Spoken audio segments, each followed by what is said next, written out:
नमस्कार। आज हम भारत की एक ऐसी असाधारण कहानी को समझने की कोशिश करेंगे जिसमें एक देश आर्थिक पतन की कगार से निकलकर दुनिया की सबसे तेजी से बढ़ती अर्थव्यवस्थाओं में से एक बन गया। तो चलिए इस अविश्वसनीय सफर में गहराई से उतरते हैं। संकट, सुधार और उस जटिल विरासत की कहानी जिसने आज के भारत को एक नया आकार दिया।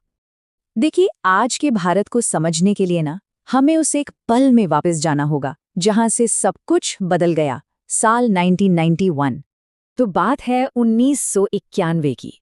उस साल भारत ने एक ऐसे आर्थिक संकट का सामना किया जिसकी पहले कभी कल्पना भी नहीं की गई थी। ये अंदरूनी और बाहरी दबावों का एक मिला-जुला तूफान था। सोचिए, हालत इतनी खराब थी कि विदेशी मुद्रा भंडार बस कुछ ही हफ्तों के आयात के लिए बचा था। देश लगभग दिवालिया होने की कगार पर था।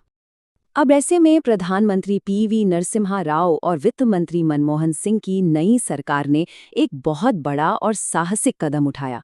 उन्होंने एक व्यापक सुधार एजेंडा शुरू किया। और बजट भाषण का ये जो मशहूर बयान था, वो दशकों से चली आ रही पुरानी नीतियों से एक ऐतिहासिक मोड़ का ऐलान था। तो यहाँ ये समझना जरूरी है कि ये सिर्फ एक नीति का बदलाव नहीं था, बल्कि ये भारत की पूरी आर्थिक सोच में एक बुनियादी बदलाव था। इसी को एलपीजी सुधार कहा गया। एल यानी लिबरलाइजेशन, मतलब व्यापार के नियमों को आसान बनाना। पी यानी प्राइवेटाइजेशन, मतलब सरकारी कंपनियों को निजी हाथों में देना। और जी यानी ग्लोबलाइजेशन, यानी विदेशी व्यापार और निवेश के लिए दरवाजे खोलना। इन कदमों का सीधा मकसद था भारतीय अर्थव्यवस्था को तेजी से बाजार के हिसाब से ढालना और दुनिया भर के निवेशकों के लिए आकर्षक बनाना। तो चलिए अब देखते हैं कि इन सुधारों का नतीजा क्या निकला।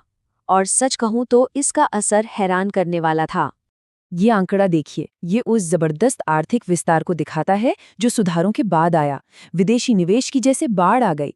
अंदाजा लगाइए, $2.3 ट्रिलियन आज के ब्रिटेन या फ्रांस जैसे देश की पूरी अर्थव्यवस्था के बराबर है। अर्थव्यवस्था ने पूरी तरह से अपना रूप बदल लिया। आईटी, टेलीकॉम और प्रोफेशनल सर्विसेज जैसे सेक्टर्स में कमाल की ग्रोथ हुई और इसने दुनिया में भारत की एक नई पहचान बनाई। और इसी सर्विस बेस्ड इकोनॉमी की नींव पर 21वीं सदी में भारत ने कुछ और बड़े और महत्वाकांक्षी कार्यक्रमों के साथ अपनी अगली छलांग की तैयारी की।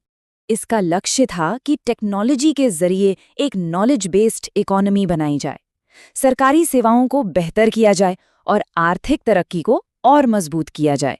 लेकिन इस तेज रफ्तार विकास का फायदा हर किसी तक बराबर नहीं पहुंचा। और जैसा कि कुछ स्रोत बताते हैं, इसकी एक बड़ी सामाजिक और पर्यावरणीय कीमत भी चुकानी पड़ी। अब इस स्लाइड में जो आंकड़े हैं वो सच में चौंकाने वाले हैं। ये आय की असमानता को दिखाते हैं। देखिए, टॉप 10% लोगों की आय का हिस्सा 1991 में 35% था, जो 2014 में बढ़कर 57% से भी ज्यादा हो गया। वहीं देश की निचली 50% आबादी का हिस्सा 20% से घटकर सिर्फ 13% रह गया। मतलब अमीर और गरीब के बीच की खाई और भी बढ़ गई।